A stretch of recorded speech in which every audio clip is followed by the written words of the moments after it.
swallowed whole by virtually everyone in the press because it confirmed their suspicions that America, outside of Washington, New York, and L.A., is racist and retrograde, but partly because CNN media critic Brian Stelter retweeted it without checking to see if it was true. Joining us now is Joe Concha. He's a media reporter at the Hill newspaper, and he's been following this since the beginning. So, Joe, I was a little confused by this because I'm familiar with who Brian Stelter is. I've known him since he was in college, actually. And he's the guy always jumping up and down about how other news organizations are irresponsible, and before you tweet something out, you ought to check and double check. That's journalism, double checking to make certain it's true.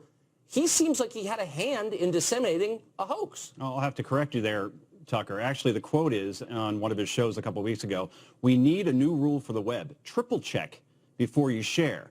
Now, if you do a 10-second Google search on who Adam Saleh is, this prankster that you just outlined, it would show that he does this sort of thing. He's a professional hoaxer, and he's done this with airlines before. So the source is already highly questionable. And when somebody like Brian Stelter sends out that sort of video, shares it without context as to who this person is, it gives the story legs, it gives it legitimacy, it helps it go viral more, and most importantly, it basically is hurting American businesses because trending on Twitter yesterday, Tucker, was boycott Delta. You had celebrities like Olivia Wilde saying, never fly this airline again.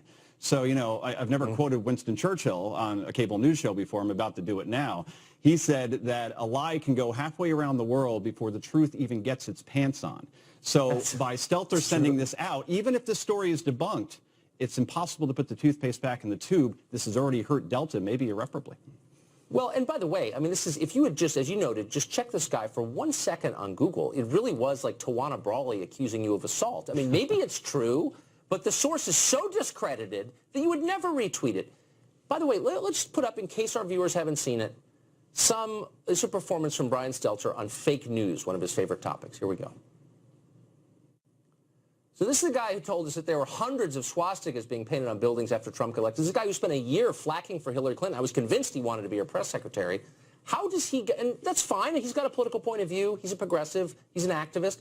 How does he get to pose as a media critic on a purportedly nonpartisan news station? Yeah, let me give you that quote first, Tucker, because I found it remarkable. He said about Trump supporters 6 days after Trump was elected, "We are seeing hundreds of swastikas, hundreds, racist language, harassment, or in some cases, assault or bullying across the country."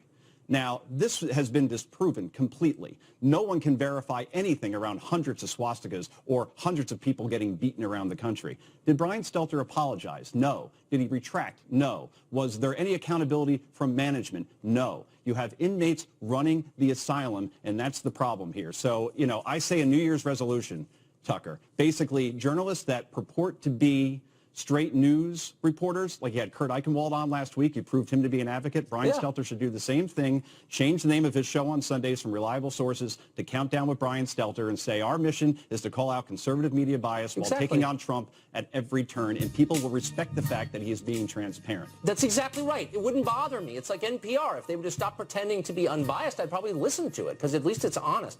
Last quick question. CNN has not responded. I mean, this seems like the irony of a guy who decries fake news, disseminating fake news, but have they retracted his tweet? Have they apologized for it? Have they corrected the record at all?